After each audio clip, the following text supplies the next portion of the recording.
नमस्कार दोस्तों, स्वागत है आपका एक और मज़ेदार क्लास में। और आज की क्लास में हम बात करने वाले हैं कार्नाप मैप की, यानी कि के मैप की। पिछली क्लासेस में हमने बात करी थी कि बुलियन एक्सप्रेशंस को हम किस तरह से सॉल्व कर सकते हैं, और हमने चर्चा की थी कि बुलियन एक्सप्रेशंस को सॉल्व करने के लिए हमारे पास दो तरीके हैं। Number one is the Boolean algebra and the second one is the Karnaugh map, जिसको हम शॉर्ट फॉर्म में के मैप करते हैं। तो मज़ेदार तरीके से और बहुत ही खूबसूरत तरीके से इस टॉपिक को आज हम समझने वाले हैं एंड क्लास को स्टार्ट करने जा रहे हैं। इसके पहले मैं आपको बता दूं कि ये सारी क्लासेस आपको विक्रांत ग्रुप ऑफ इंस्टीट्यूशंस के द्वारा स्पॉन्सर्स है। क्लास को स्टार्ट करते हैं। कार्नाप मैप की बात करेंगे, के मैप की बात करेंगे दोस्तों। And this is the tool to solve the Boolean expressions in a simplify way, in a simplifications way. Okay, तो जब भी कभी हमें बुलियन एक्सप्रेशंस को सॉल्व करना है, उसको सिंप्लीफाई करना है, उसको सरल करना है, तो we can use the number one is the Boolean algebra and the another one is K map, that is Karnaap map। यह एक टूल है जो कि बुलियन एक्सप्रेशंस को सिंपल वे में सॉल्व करता है, कन्वर्ट करता है। यह एक ग्राफिकल मेथड है। तो बुलियन एल्जेब्रा या फिर बुलियन एक्सप्रेशंस को सॉल्व करने के लिए के मैप का हम किस तरह से इस्तेमाल करते हैं, ये जानने से पहले मैं आपको बता दूं कि हम किसी भी बुलियन एक्सप्रेशंस को किस प्रकार से लिख सकते हैं। जब भी बात की जाती है बुलियन एक्सप्रेशंस को लिखने के प्रकार की, तो यहाँ पर दो प्रकार आपके सामने आते हैं। There are two types of way, there are two ways to write the Boolean expressions, which are number one is we can say SOP, that is sum of product. The number one way is to write the Boolean expression is sum of product, that is SOP, right? And another one is POS, product of sum.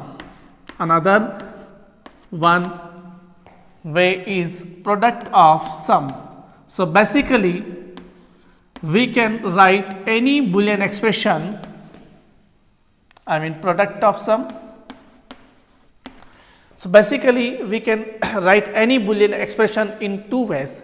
Number one is sum of product, that is SOP, SOP, and another one is product of sum, that is POS, POS। दो तरीके हैं, एक तरीका है shop का, दूसरा तरीका है पॉस का। जब हम सॉप में कोई एक्सप्रेशन को लिखेंगे, सपोज मैं एक एक्सप्रेशन ले रहा हूं, suppose we are having y is equal to the a bar b plus a b bar. This is the Boolean expression which has been written in the SOP form, यानी कि sum of product form. Sum of product यानी कि this is the sum of two different products. Number one product is a bar b and another product is a b bar. So here is the sum of two different terms which are the sum of products. तो ये जो terms है, ये एक term है, ये दूसरी term है।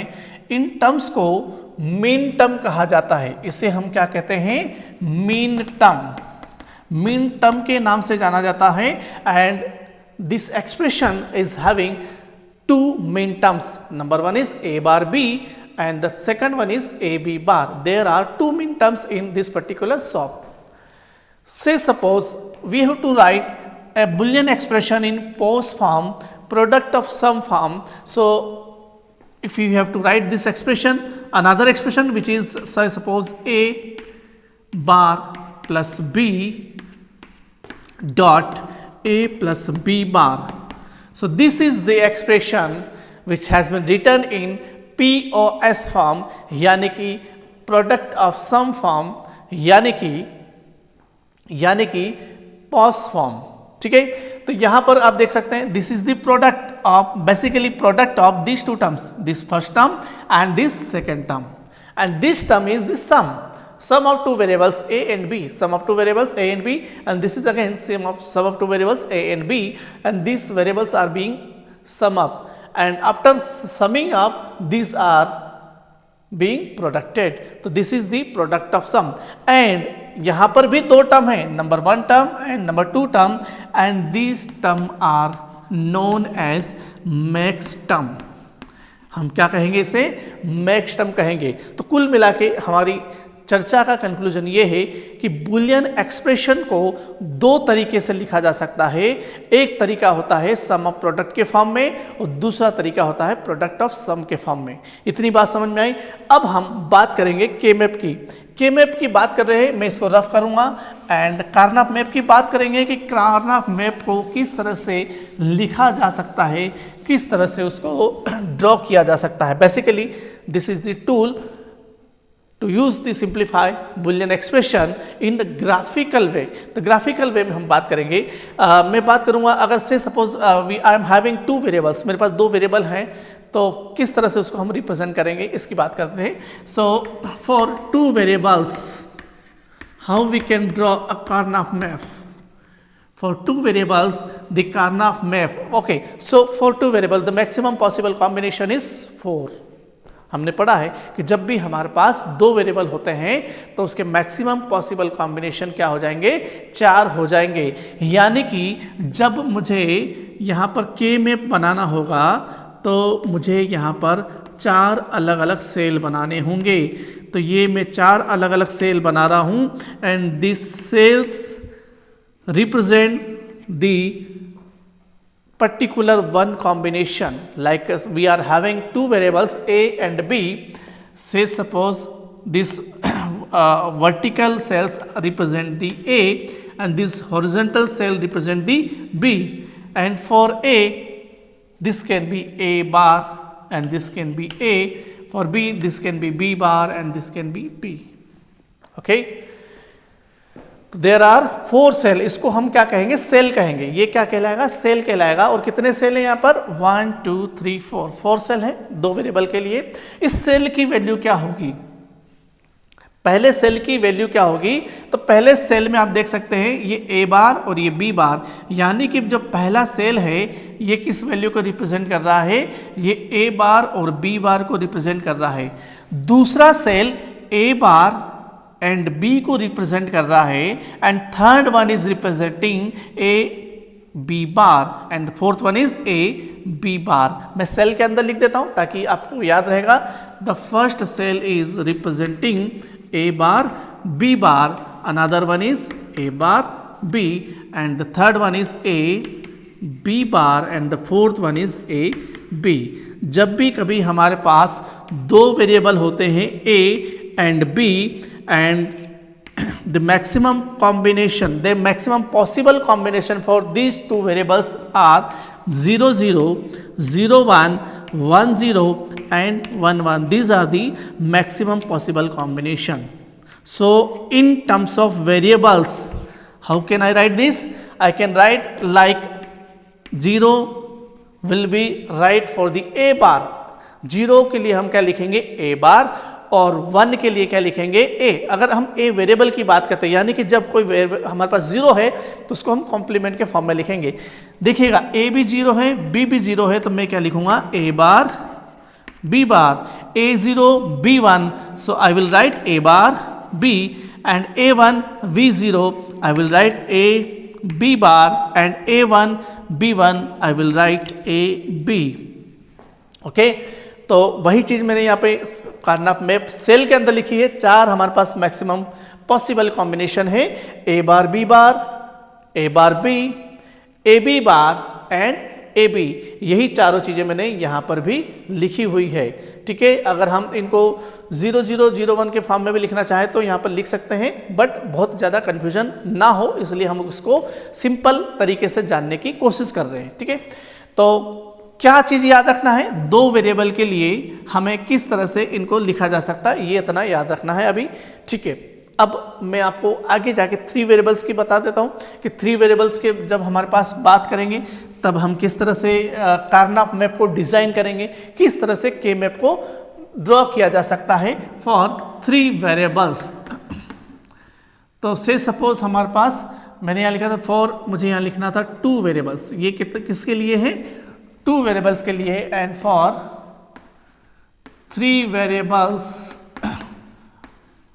How we can go for Karnaugh map. Okay, तो अगेन क्वेश्चन आएगा कि 3 वेरिएबल के लिए मैक्सिमम पॉसिबल कॉम्बिनेशन कितने हो सकते हैं, तो जवाब होगा नो। ये लॉजिक काम करता है। किस तरह से लॉजिक काम करता है देखिएगा, सॉरी 9 नहीं 8 होंगे।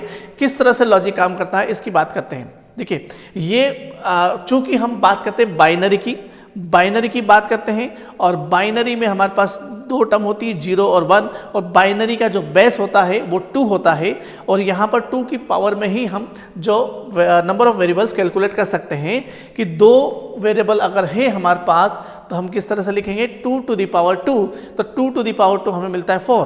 ठीक है, मैं एक बार फिर से यहाँ पर लिख के आपको समझाने का प्रयास करता हूँ। फॉर 2 वेरिएबल्स कितने सेल हमको ड्रॉ करना होते हैं, तो हम क्या कहेंगे 2 to the power 2, that is 4 cell. कितने सेल ड्रॉ करने पड़ते हैं 4 सेल। और जब मैं बात करता हूं फॉर 3 वेरिएबल कितने सेल ड्रॉ करने पड़ेंगे, for 3 variable that is 2 to the power 3 and the answer will be 8। यानी कि जब मैं 3 वेरिएबल की बात करूंगा तो मुझे यहां पर कुल 8 सेल ड्रॉ करने होंगे। ठीक है, उनकी हम बात करेंगे। और अगर आपके पास 4 वेरिएबल हो, अगर आपके पास 4 वेरिएबल हो, if you are having 4 variables, तो आपको कितने सेल ड्रॉ करने होंगे 16। ये बहुत ही छोटा सा लॉजिक हमको यहाँ पे समझना होगा, क्लियर करना होगा। मैंने आपको 2 वेरिएबल के लिए 4 सेल बनाए, तो किस तरह से कहाँ से कैलकुलेट करा, यहाँ से कैलकुलेट करा। अब मैं आपको बताने जा रहा हूँ 3 वेरिएबल्स के लिए। Okay, so how many cell we have to draw, we have to draw 2 to the power 3, that means 8 number of cells for the 3 variables। and जब कभी आप 4 वेरिएबल्स की बात करेंगे तो 16 सेल्स को ड्रॉ करेंगे। Let me rub this one. Okay, तो क्विकली मैं यहाँ पर आपको 3 वेरिएबल्स के लिए एक कार्नाप मैप ड्रॉ करके बता देता हूँ।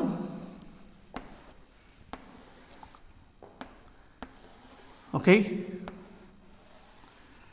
so this is the K map for 3 variables and suppose मैं यहाँ पर A को लिख रहा हूँ। A सबसे ऊपर वाले रो में A बार लिख दूंगा और नीचे वाली रो में मैं लिख दूंगा A।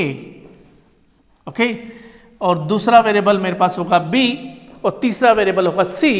तो अगर मैं 3 वेरिएबल्स की बात करता हूँ, यहाँ पर मैं टेबल बनाना चाहूँगा A, B and C।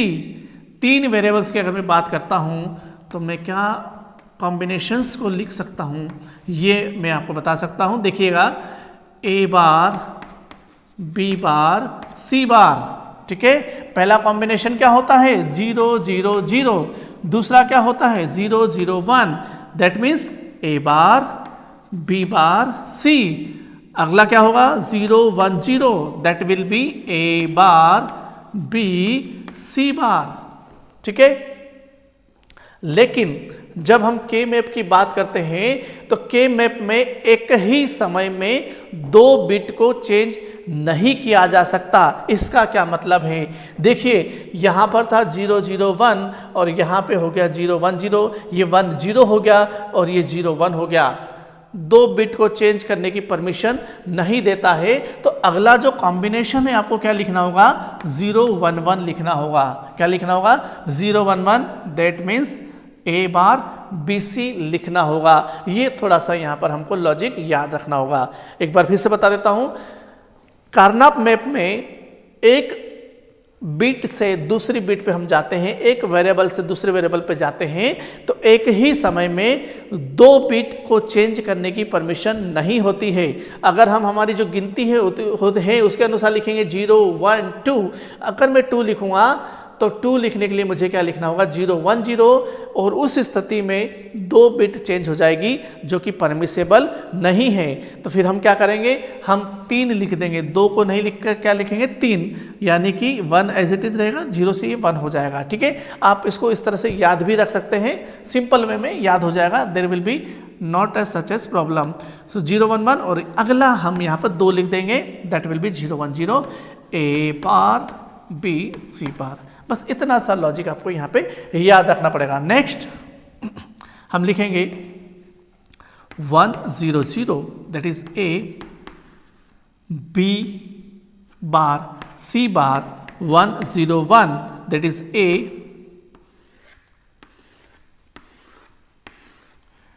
B bar C and 1 again. अब मैं यहाँ पर लॉजिकली अगर देखा जाए तो गिनती हमारी क्या आएगी 1 1 0, और अगर मैं 1 0 लिख देता हूँ तो आप यहाँ पे देखिएगा ये 0 1 हो गया और ये 1 0 हो गया, and this is not permissible in K map, यानी कि I have to write A 1 1 1, that is A B C, and after that I will write 1 1 0, that will be A B C bar. So this will be the arrangement of this particular K map. यहाँ पर हम इनको लिखेंगे, किस order में लिखेंगे, जिस order में मैंने ये चीज़ें लिखी हैं उसी ऑर्डर में यहाँ पर हम लिखने की कोशिश करेंगे। तो यहाँ पे आप ये चीज़ देखिए, ए बार और ए को मैं लिख चुका हूँ। Now I have to write the B and C variables like in horizontal वे।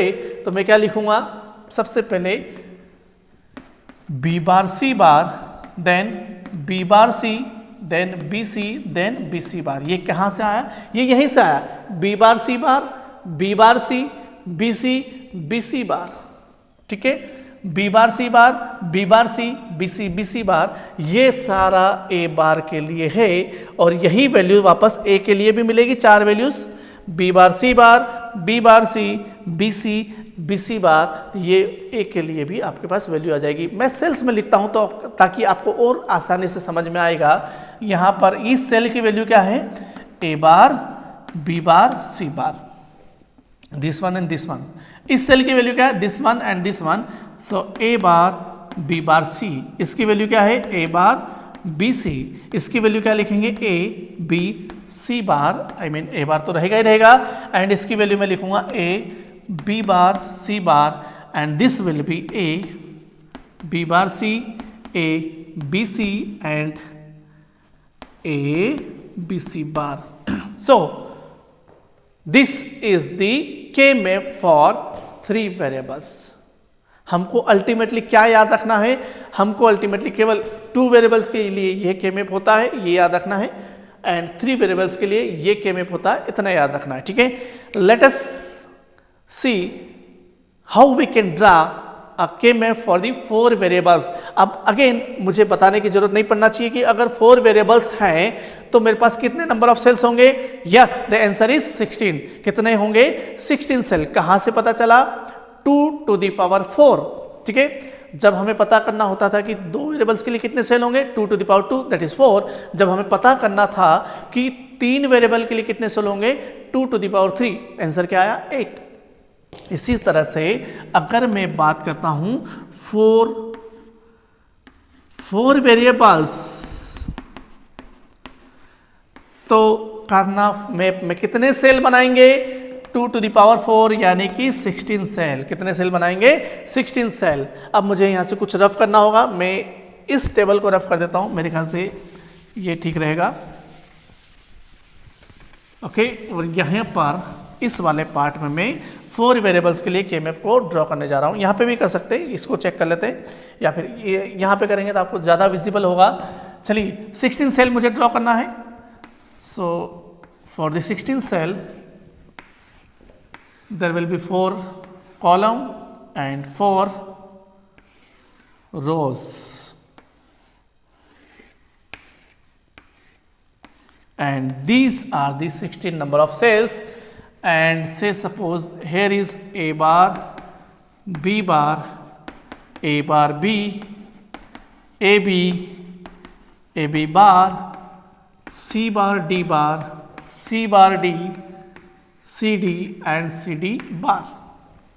मेरे ख्याल से अब आपको थोड़ा सा आसानी से समझ में आ रहा होगा कि ये मैंने किससे लिखा है, ठीक है। ये आपकी अरेंजमेंट उसी वे में है, B bar C bar, B bar C, B C बार, इसी वे में मैंने इसको लिख दिया है, ठीक है। इतना हमको थोड़ा सा याद रखना होगा। इस सेल की वैल्यू क्या है, अगर आपसे कोई पूछे तो आप क्या कहेंगे, ए बार, बी बार, सी बार, डी बार। थोड़ा सेल छोटा है तो इसको मैं रीड्रॉ कर लेता हूं, so that I can write the values in particular cell. Like मैं लिखता हूं ए बार, बी बार, सी बार, डी बार। मुझे इस विड्थ का सेल चाहिएगा, second, third and the fourth one.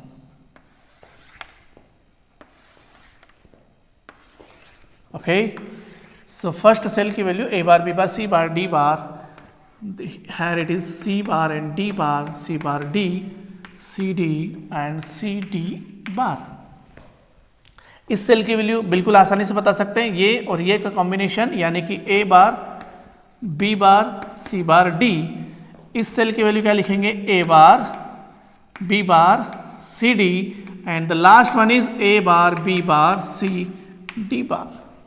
इसी तरह से हम इसको भी लिख सकते हैं a bar, b, c bar, d bar, a bar, b, c bar, d, a bar, b, c d, a bar, b, c d bar, a b, c bar, d bar, a b, c bar, d, a b, c d, a b, c d bar and the fourth one is a b bar, c bar, d bar, a b bar, c bar, d, a b bar, c d and the last one is a b bar, c d bar. So these are the 16 cell which will be used in the K-map for 4 variables. ठीक है, तो quickly हमने यहाँ पर देखा कि किस तरह से हम के मैप को ड्रॉ कर सकते हैं फॉर 2 वेरिएबल्स, किस तरह से हम के मैप को ड्रॉ कर सकते हैं फॉर 3 वेरिएबल्स एंड किस तरह से हम के मैप को ड्रॉ कर सकते हैं फॉर 4 वेरिएबल्स. ठीक है, एक गिनती के फॉर्म में भी हमको याद होना चाहिए. देखिए अगर मैं काउंटिंग भी लिखूं तो इसको भी हमको थोड़ा सा क्विकली समझना होगा. तो मैं एक बार वापस से रीड्रॉ करके आपको बताना चाह रहा हूं कि इसमें गिनतियों को किस तरह से लिखा जा सकता है, उसको हम यहाँ पर क्विकली समझ लेते हैं.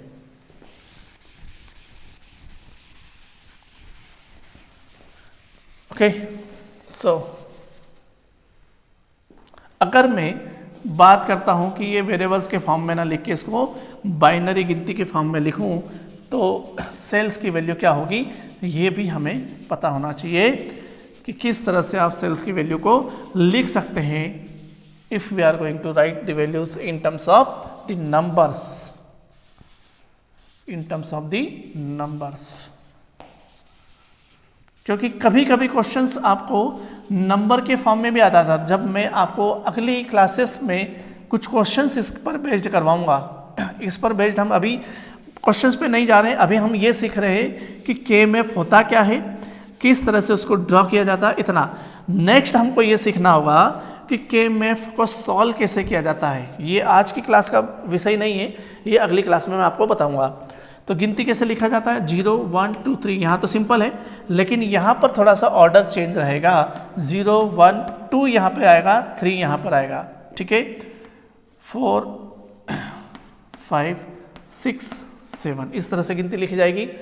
और यहाँ पे कैसे लिखेंगे, 0 1 2 3 4 5 6 7 8 9 10 11 12 13 14 15. So this is the standard way in which we can write the numbers in cells of Karnaugh map. ये हमको थोड़ा सा याद रखना पड़ेगा. और लॉजिक क्या है, लॉजिक अगेन वही है. देखिए लॉजिक अगेन वही है जो हमने शुरुआत में डिस्कस किया था कि B bar C bar, B bar सी के बाद बी सी बार यहाँ पे आना चाहिए था, लेकिन बी सी बार यहाँ पे आ गया. ठीक है, और मैंने कारण भी बताया था कि एक समय में 2 बिट को चेंज नहीं किया जा सकता. इस वजह से हम अगली बिट पे जाते हैं, यानी कि BC बार यहाँ पे आना चाहिए था जिसको हमने यहाँ लिखा, तो 2 जो यहाँ पे आना चाहिए था उसको हम यहाँ पे लिखेंगे. इन द सेम वे पूरा स्ट्रक्चर थोड़ा सा इसके वे में लिखा गया है. उम्मीद करता हूँ ये चीज़ आपको समझ में आ गई होगी. ठीक है, तो अब इतना समझने के बाद के मैप, अभी आज की क्लास में हमने क्या सीख लिया कि के मैप होता क्या है, 2 वेरिएबल्स के लिए के मैप आप कैसे बना सकते हैं, 3 वेरिएबल्स के लिए आप के मैप कैसे बना सकते हैं, और 4 वेरिएबल्स के लिए आप के मैप को किस तरह से ड्रॉ कर सकते हैं. ये चीज़ हमने समझी. आगे जाकर हम अब क्लासेस में बात करेंगे. अगली क्लास में मैं आपको बताऊंगा कि के मैप में किस तरह से वैल्यूज़ को लिखा जाता है, क्वेश्चंस जो आएगा किस तरह से आप लिखेंगे, किस तरह से आप ग्रुपिंग करेंगे. ग्रुपिंग करने का तरीका क्या होता है वो हम बात करेंगे, और किस तरह से आप किसी भी एक कॉम्प्लेक्स बुलियन एक्सप्रेशंस को सिंप्लीफाई वे में सॉल्व कर सकते हैं। आज के लिए इतना काफ़ी है। उम्मीद करता हूँ आज की क्लास आपको पसंद आई होगी। अगर क्लास पसंद आई है तो अपने दोस्तों में शेयर कर दो। चैनल को जरूर सब्सक्राइब कर लेना अगर चैनल पर नए हैं, सो दैट आपको सारी क्लासेस के नोटिफिकेशन टाइम पर मिल जाए। एंड अगेन क्लास को लाइक करिएगा और अपनी तरफ से कमेंट भी जरूर करिएगा क्या आपको इस क्लास को देख के क्या सीखने को मिला।